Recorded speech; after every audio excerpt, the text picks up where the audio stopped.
Welcome back to One Bills Live. Chris Brown, Steve Tasker with you here at Bills Training Camp on the final Monday of Bills Training Camp, and that's got to be music to the ears of the guy that just signed a new 2-year contract extension, Reggie Gilliam, joining us here, fresh off the practice field. First, congratulations, Reg. I appreciate it. Yeah, I mean, we're getting to the dog days of camp here. Yeah. And I know you guys have a day off tomorrow, which is a welcome thing. What do you usually do on your day off? Just a lot of recovery. laying out. Yeah, I'm in the tubs. I'm in the training room basically all day, just get my body back ready for the next day. I don't know about you. Maybe you could, what the locker room's like, what guys are talking about. I am so ready to be done with this camp, and I didn't practice.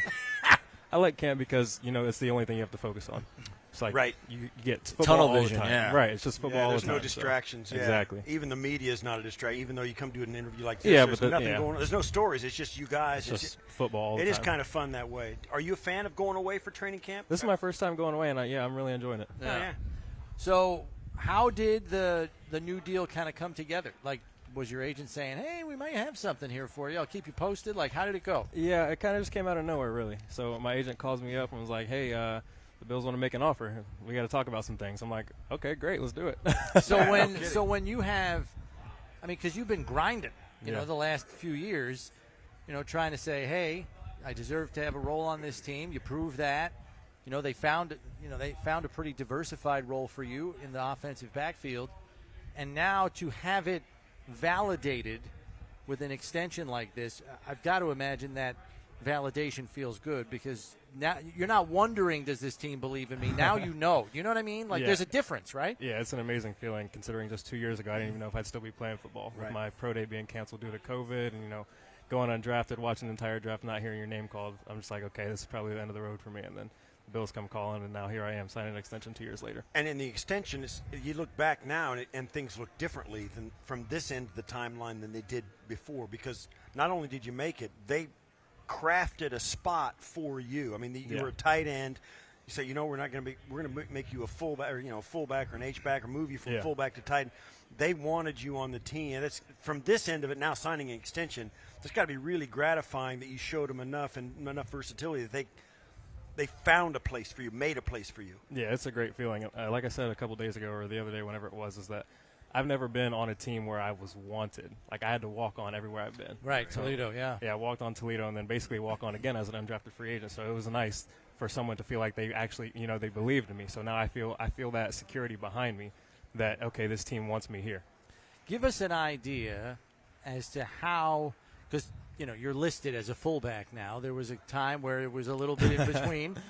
What's your division of time now between the running back room and the tight end room? Are you pretty much all running back room now? I do everything. Okay. So what is it? Is it like 70-30 split? It's like, is it 50-50 split? It's like, okay, you're working with them. You're working with these guys today. You're working with these guys. It's wherever, they want. So you don't even know when you come into work in the morning where you're going to be spending your day? Is it really that, like, up to the minute? Yeah, it's up to the minute, but most of the time, like, if I don't hear anything, I just know I'm going to be hanging with the tight ends.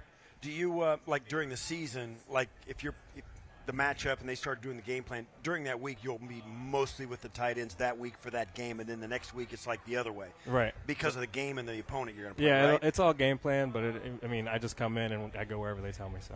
Yeah. So you've signed this – your timeline is what it is, and you signed the new deal, you signed the extension. You've got a place on this roster, and what keeps you going? What keeps the fire lit under you now that you got this big contract, you got an extension, you got a home, you kind of established? Because in my mind, I felt like I wasn't supposed to be here. So it's like, now I got something to prove. Like, nobody believed that I was going to be in this spot coming from my little school in Columbus. And then I had to walk on to a Division I school, and then I'm walking on to a MAC school as a fullback.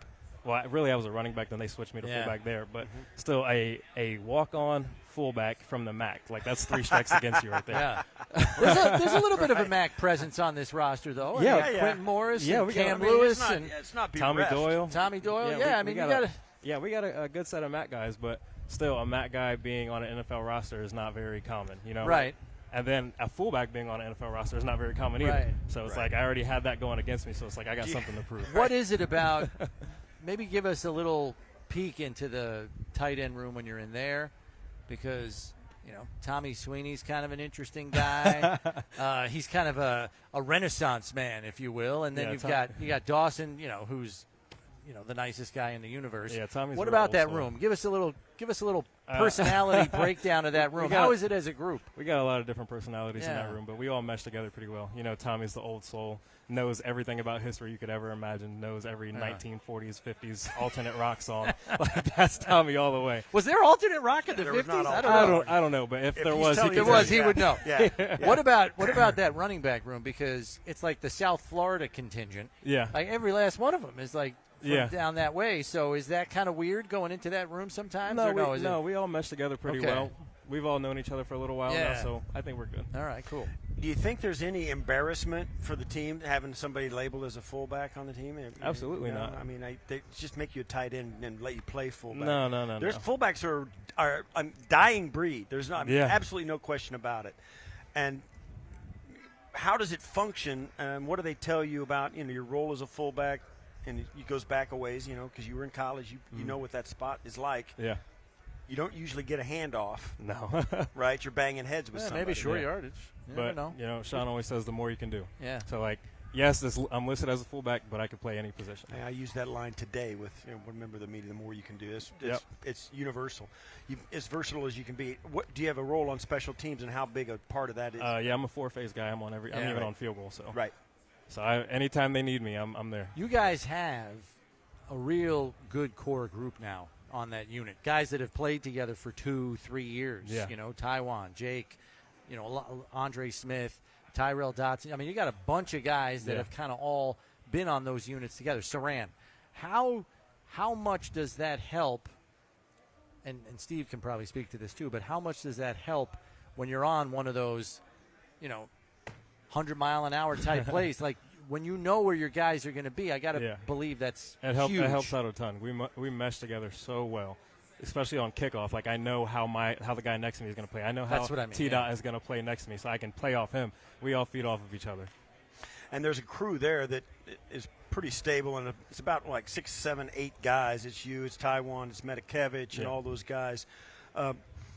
What's it been like with Matt Smiley as a special teams coordinator taking over the lead role? Yeah, Smiley was really involved when Heath was here, so it wasn't even a big change. It was like a handoff, really. Like we all know Smiley, we all love Smiley, and know exactly how he's going to coach us. So I don't think there's any drop off there at all. Right. First preseason game coming up this weekend. You finally get to hit somebody else in a different uniform.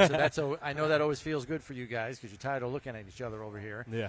What's the message coach is already laying out as far as first preseason game goes, if at all?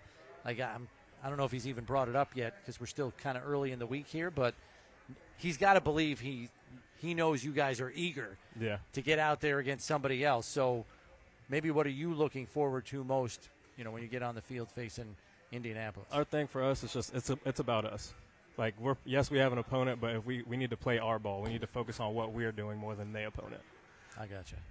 Give me an idea of what it's like to try and get ready to play the role you play with so varied in the off season. How's your off season go, and what do they tell you when you left this last season about what they wanted you to be at and where they wanted you to be when you came back, and how'd you do that? Yeah, so it's a lot of studying, knowing every position. Right. And it's a lot of thinking when you're in the huddle. It's like, okay, I walk in the huddle and I got to ask myself, what position am I playing? Right. So I make sure I know because I can know it as the tight end, I can know it as the running back, I can know it as the fullback. Sure. So I'm like, okay, what am I doing? And I'm like, okay, once I hear the play, I think, okay, he's got that, I got this. Okay, so I know exactly how everything is about to run. So it's a lot of thinking in the huddle. Reggie's doing his own check with me. Yeah, it's a lot. The quarterback does all those check with me. It's a lot. Reggie's doing his own check with me when he walks out on the And field. what do you notice now as a fullback? Ken Dorsey is the offensive coordinator. Did he take you aside and go, "Hey, bro, be ready for a little something this season that you didn't get last year," or is it just the opposite? He says, I hate your guts and I'm never going to use you. Me and Doris have a good relationship, but going into the OTAs, it's kind of like that for everybody. Right. He's saying that nobody is going to be stuck in one spot. Everybody's going to have to learn at least more than one position. So everything is interchangeable. So for me, I've been learning more positions all along, so it wasn't different for me. But Right. So with that in mind, do you find that you have to spend more time with one particular position? And what I'm asking is, do you feel like you have to devote more time to one of those positions than maybe some of the other two? Like, I got this down, so let me devote more time to this where I feel like, I really got to mind my P's and Q's because either it's new or it's different from last year. Yeah, so coming in as a tight end, I learned tight end first and foremost. I know that the best. So a lot of things when I hear it, I think of it as a tight end first. So like I said earlier, I know what the tight end's got. Now who's next? Like I'm like, okay, he's got that. Okay, now I know what I'm doing after I go through what everybody else has to do. Okay. So it's a lot of studying. Yeah. It seems like you're the only guy that's like listed. You're the fullback. So you're the only guy that they're going to plug in. If you're alive and healthy, you're going to be that guy, right? Yeah, but like I was saying, anybody could play anywhere. So right. What is more difficult to play, fullback or tight end? I wouldn't say from like a learning standpoint, either of them are extremely difficult. But fullback is way more physical, that's for sure. Really? In the run game, for sure. Well, yes. Fullback is way more physical, but tight end is difficult in the sense that you have to block and run routes. Right. So it's like when I'm in there as a fullback, I know like I'm getting collision. There's a car accident about to happen. Yeah, you put your mouthpiece in. Yeah. Yeah, strap up. Whereas a tight end is like, okay, I know I'm inline blocking. It's maybe not going to be a car accident. It's going to be a fight for sure. But there's not going to be 10 yards of space and we're cracking heads. You know? You're not looking for some. Yeah. Exactly. No build-up, not as much build-up momentum. Exactly. Well, Reg, look, we're very happy for you. Glad it all worked out and that you're going to be here for the foreseeable future. It's really cool. We look forward to seeing you out there this weekend against the Colts. Good luck, man. I appreciate it, guys. Thanks for having me. All right, that's Reggie Gilliam joining us here on One Bills Live.